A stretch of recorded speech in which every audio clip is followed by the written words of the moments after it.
Friends, ಸಣ್ಣ ಅಡುಗೆ ಮನೆಗೆ ಸ್ವಾಗತ. ಇವತ್ತು ಶಿವರಾತ್ರಿ ಎಳ್ಳಿಟ್ಟು ಮಾಡೋದು ಹೆಂಗೆ ಅಂತ ನೋಡೋಣ ಬರ್ರಿ. ಬೇಕಾಗಿರೋದು ಕಡಲೆ ಹುರಿದು ಒಂದು ಇದು ಪೌಡರ್ ಮಾಡಿ ತೊಗೊಂಡಿನಿ, ಒಂದು ಬಟ್ಲು.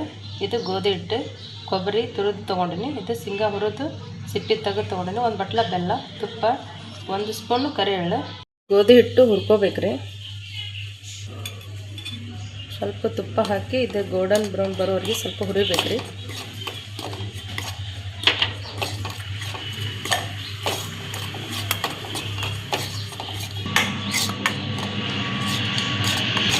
ಇದು ಹುರಿದಾಗೈತ್ರಿ, ತೆಗೆದುಕೊಡೋಣ್ರಿ.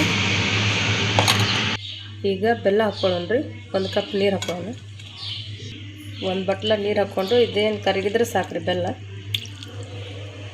ಇದು ಬೆಲ್ಲ ಕರಗಲ್ರಿ, ಆ ಶೇಂಗಾ ಸ್ವಲ್ಪ ತರಿ ತರಿಯಾಗಿ ರುಬ್ಕೊಳ್ಳೊಂಬರ್ರಿ. ಇದು ಶೇಂಗಾ ಸ್ವಲ್ಪ ತರಿ ತರಿ ಪೌಡರ್ ಮಾಡ್ಕೊಳ್ಳೋಣ್ರಿ. ಕೊಬ್ಬರಿನ ರೀ ನೋಡಿರಿ, ಮಿಕ್ಸಿದು ಮಾಡ್ಕೊಂಬಂದಿನ್ರಿ. ಈ ಥರ ತರಿ ತರಿ ಇರ್ಬೇಕ್ರಿ. ಇದು ಬೆಲ್ಲ ಕರಿಗೈತ್ರಿ. ಈಗ ಇದನ್ನು ಸೋಸ್ಕೊಂಬಿಡೋಣ್ರಿ. ಮಾಡಿದ್ದು ಶೇಂಗಾ ಮತ್ತು ಕೊಬ್ಬರಿ ಇದ್ರೊಳಗೆ ಹಾಕ್ಕೊಂಬಿಡೋಣ್ರಿ. 1 ಸ್ಪೂನ್ ಕರಿ ಎಳ್ಳು ಇದನ್ನು ಹುರಿದು ತೊಗೊಂಡಿನ್ರಿ. ಇದು ಗೋಧಿ ಹಿಟ್ಟು ಹುರ್ಕೊಂಡಿದ್ದು ಇದ್ರೊಳಗೆ ಹಾಕ್ಕೊಳ್ಳೋಣ್ರಿ. ಈ ಕಡ್ಲಿನೂ ಇದನ್ನು ಪೌಡ್ರ್ ಏನೈತಲ್ಲ ಸ್ವಲ್ಪ ಬಿಸಿ ಮಾಡ್ಕೊಂಬರೋದ್ರಿ. ಇದನ್ನು 1 ನಿಮಿಷ ಹುರ್ಕೊಳ್ಳೋಣ್ರಿ. ಆಲ್ರೆಡಿ ಹುರಿದು ಪೌಡ್ರ್ ಮಾಡೋದ್ರಿಂದ ಸ್ವಲ್ಪ ತುಪ್ಪ ಹಾಕಿ ಹುರ್ಕೊಂಡ್ರೆ ಸ್ವಲ್ಪ ಕಲರ್ ಚೇಂಜ್ ಆಗ್ತೈತಿ.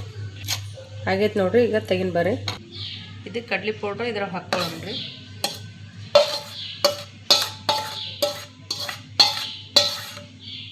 ಇದು ಒಂದ್ಸಲ ನೀಟಾಗಿ ಮಿಕ್ಸ್ ಮಾಡ್ಕೋಬೇಕ್ರಿ. ಎಳ್ಳಿಟ್ಟು ಮಾಡೋದು ಸುಲಭ, ಈಜಿನ ಆಗ್ತೈತ್ರಿ. ಈ ಥರ ರೆಡಿ ಇಟ್ಟಿಟ್ಕೊಂಡ್ಬಿಟ್ರೆ. ಈಗೇನು ಬೆಲ್ಲ ಕರಗಿಸಿದ್ದು ನೀರು ಸೋಸ್ಕೊಂಡಿವ್ರಿ, ಇದ್ರೊಳಗೆ ಹಾಕ್ಕೊಂಡು ಕಲಿಸ್ಕೋಬೇಕ್ರಿ. ಈ ಥರ ಮಿಕ್ಸ್ ಮಾಡಿಕೊಂಡು 1 ಸ್ಪೂನ್ ತುಪ್ಪ ಹಾಕ್ಕೋಬೇಕ್ರಿ. ಪೌಡ್ರ್ ಹಾಕ್ಕೊಳ್ಳೋಣ್ರಿ. ನೀರು ಹಾಕ್ಕೊಳ್ಳೋಣ್ರಿ.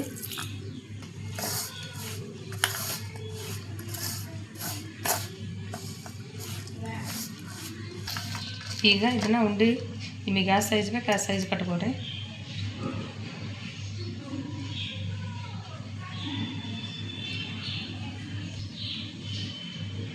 ರಾತ್ರಿ ಎಳ್ಳಿಟ್ಟು ರೆಡಿ ಆಗೈತೆ ನೋಡಿರಿ. ಲೈಕ್ ಮಾಡಿ, ಶೇರ್ ಮಾಡಿ, ಸಬ್ಸ್ಕ್ರೈಬ್ ಮಾಡಿ. ನೀವು ಒಂದು ಸಲ ಮಾಡಿ ನೋಡಿರಿ.